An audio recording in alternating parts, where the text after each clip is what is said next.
Di bawah terangnya purnama, langkahnya tetap remang. Takdir tak memberinya cahaya, hanya jalan tanpa ujung, tanpa peta.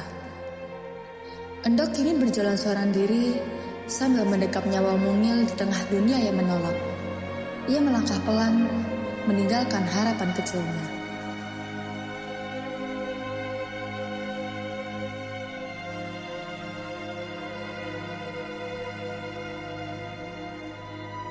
Loh, kok ana bayi ndek kene? Duh, tak apakno bayi iki yo? Lek tak buak sakno, lek tak rawat dadi apa arek iki? Aku iki penjudi. Halah tak rawat ae wis, urusan masa depan, urusan kok ae. Kini Arok telah dewasa, namun ia dewasa bukan dalam terang, tapi di pelantaran gelap dunia judi. Dunia judi benar-benar menjadi tempatnya tumbuh. Semakin ia bertaruh, semakin ia tenggelam, semakin buta pula ia dibuatnya. Utang jadi teman, rentenir jadi bayangan. Hingga pada suatu hari... Rok, jelas menang iki Rok. Ayo Rok. Sik, sabar. Ayo tokno Rok, kartu musik iku lho. Nah, menang kan iki Rok. Menang kan? Awakmu iki yo utang bukan malah nipis, malah tambah bukit. Ngale awakmu. Nek awakmu sik ndek kene iso botak aku suwe-suwe. Wis tak angkat anak, malah nyusahno awakmu iki. Mendengar usiran dari sang ayah, Arok hanya terdiam. Tak ada satu kata pun yang terucap dari dirinya. Jauh dalam lubuk hatinya, ia amat sangat menyesal. Yang ia sesali bukan hanya atap yang hilang, tapi pelukan hangat yang kini juga tak mungkin kembali. Ia tahu, kini tak ada tempat lagi untuknya, entah itu di rumah atau di hati sang ayah. Ia pun tahu, ia dibuang bukan karena nasib, tapi karena dirinya sendiri. Maka sekarang, ia sadar bahwa tak ada hak untuknya marah, karena semua luka dan amarah berasal dari satu sumber yang pasti, dirinya sendiri. Terlihat jelas sama Raya tadi. Tak ada pembelaan satupun untukku dalam kondisi ini. Semua ini salahku sepenuhnya. Langkahku berat bukan karena lelah, tapi karena penyesalanku. Andai waktu bisa diputar, aku tak akan mengecewakan ayahku. Tapi hidup tak mudah memberi kesempatan kedua, terlebih untuk orang sepertiku. Ada tujuan pasti, Ken Arok terduduk di pinggir jalan. Termenung, pucat, lelah, hilang arah, dan pikiran kaut adalah kondisinya saat ini. Tapi nampaknya simfoni sunyi ditulis alam semesta tengah mengalun merdu. Sepasang mata bijak tengah mengamatinya dari kejauhan. Seorang empu dari tanah seberang menatapnya dengan penuh keyakinan bahwa di balik kekacauan itu masih tersimpan bara api yang terus berkobar.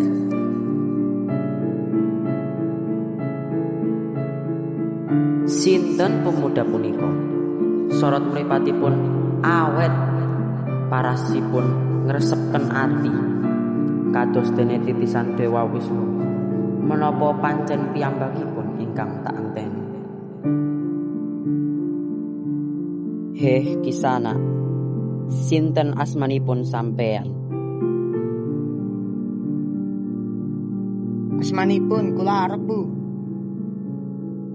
Enten napa Kisana? Kula tingali wajahipun sedih banget. Kadosipun nyimpen lara ingkang kados jeweru nemen. Kula nembe diusir saking griya, kula tambah lepat kotoh. Kula sampun nglarani bapak kula. Urip punika kados kali. Sadurunge bening mesti nate keruh. Nanging gak kabeh sing keruh mboten saged bening malih. Panjenengan dereng telat.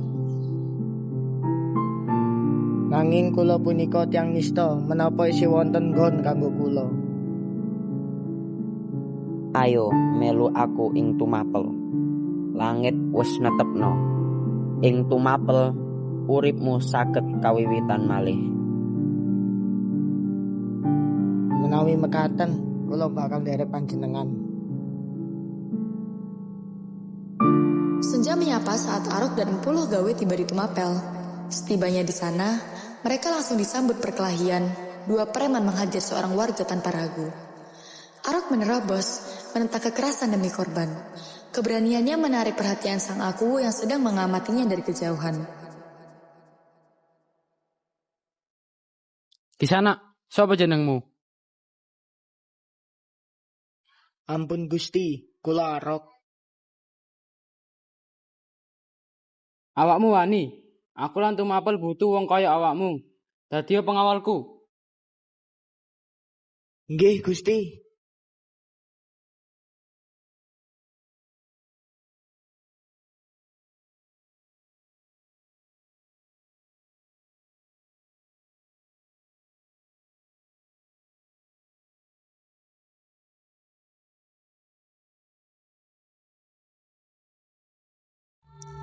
Di antara hiruk pikuk Tumapel, Arok menyadari adanya keanehan dalam diri Ken Dedes. Ada bayangan kelam di balik senyumnya, langkahnya yang terburu-buru, seolah berlari dari sesuatu yang tak bisa ia hindari. Hingga kabar pun sampai di telinga Ken Arok bahwa cinta Ken Dedes bukanlah pilihan, melainkan paksaan. Tahu akan hal itu, otak licik Ken Arok mulai bekerja. Tunggul Ambetung harus mati. Itulah pikirannya. Selain ingin mendapatkan Ken Dedes, ia juga ingin mendapat gelar sebagai ayah dari Raja-Raja Jawa.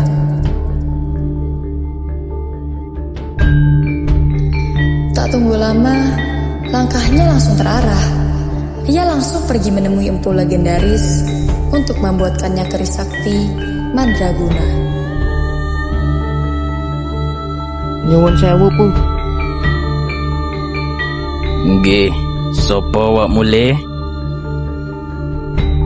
Kula Arok, kula teng mriki amarga kula pengin nyuwun bantuan marang Pu.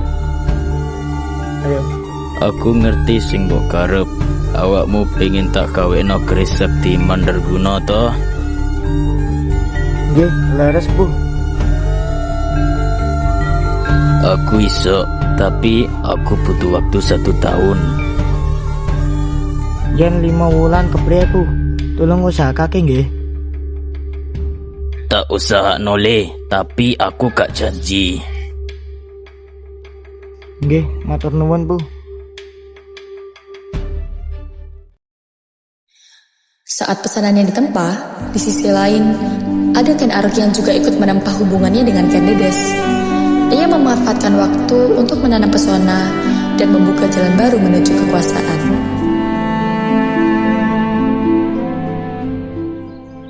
Selamat pagi Yang Mulia Permaisuri.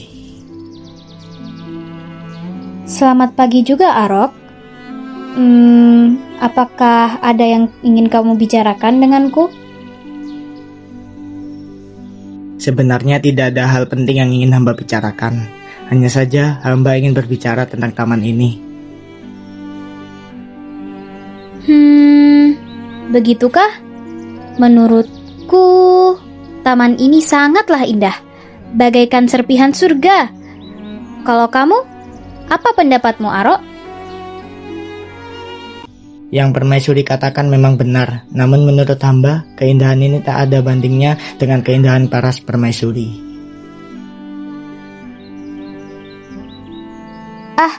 Ada-ada saja bercandamu ini.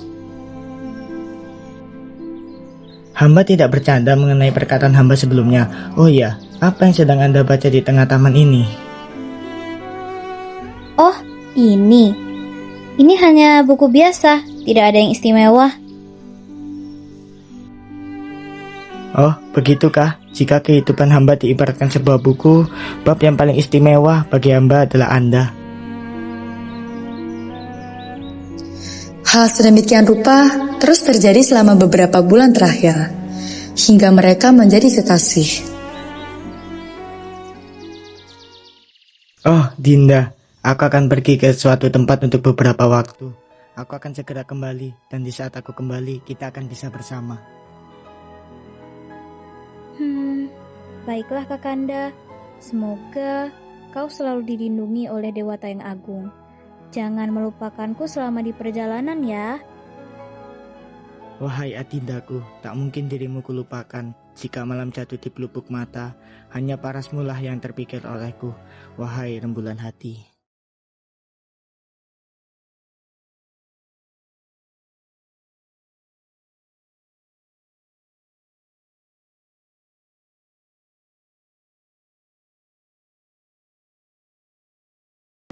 Delok entah keris anyarku iki, apik to, kece to. Iki ku keris sakti madraguna buatanku Gandring. Tapi menurutku keris iki bakal cocok banget kanggo awakmu. Iki lho, tak selangi gawe awakmu. Iya apik. Aku le nyile ta. Iya,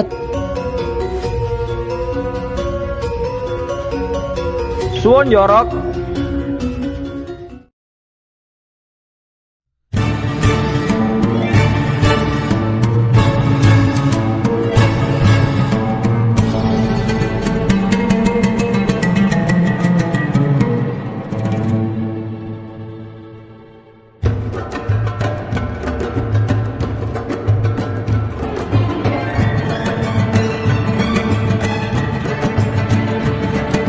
Rakyat dengarlah suku, garis sakti ini kepunyaanku. Siapa dia pahlawan perkasa, tentulah aku dapatnya.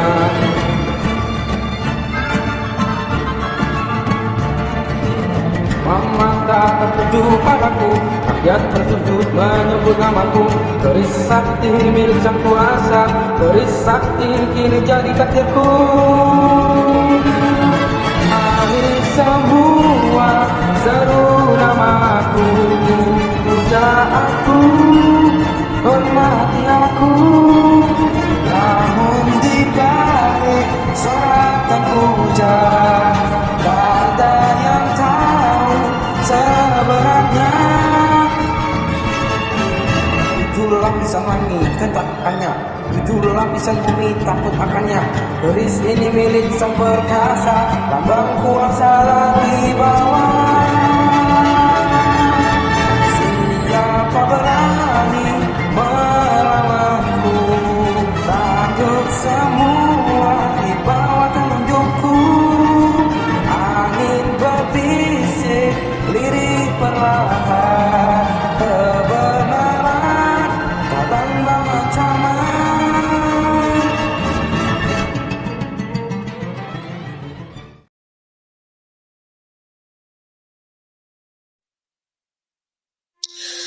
Di suatu hari yang cerah, terdengar kabar pilu untuk masyarakat Tumapel. Mereka, Tunggul Amat Tung terbunuh di kasurnya sendiri, dengan keris penuh darah di sebelah jasadnya. Rakyat gempar, mereka segera menuduh Kebo Ijo, karena keris yang ditemukan adalah keris yang dipamerkan Kebo Ijo. Kebo Ijo, kok tega banget awak membunuh aku, Bu? Gak habis pikir aku. Pengawal, tangkap Kebo Ijo. Loh, aku gak salah. Rok, itu kan kerismu. Yen pancen tumindak luput, ojo nyalahke wong liya Kebo Ijo. Tebus kaluputanmu nganggo ati kang legawa. Lan kowe arok cetane kawicaksanaanmu ora umrah. Kowe panes mbage kakepan tuanku Tunggul Ametung. Nanging elinga, kuwasa iku ora mung kagungan, nanging uga tanggung jawab. Nggih, matur nuwun, Bu. Wah, arek diakui pulo gawe. Dek pasti cocok dadi aku selanjutnya.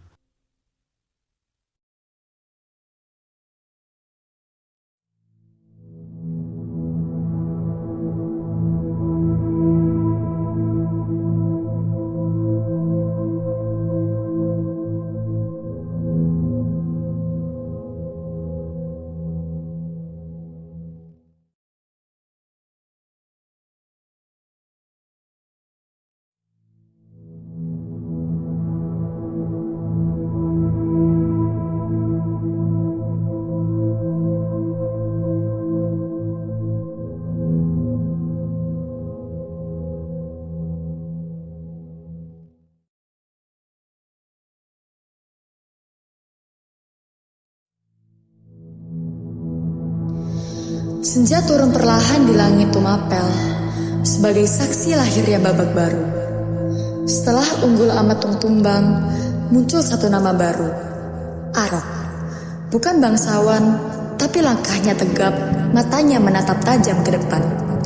Hari itu, ia diangkat menjadi aku. Dan tak lupa ia akan janjinya, ia segera menikahi Kendedes. Setelah hari ini, Tumapel, bahkan sejarah pun berubah. Sejarah punya nama baru untuk ditulis, yaitu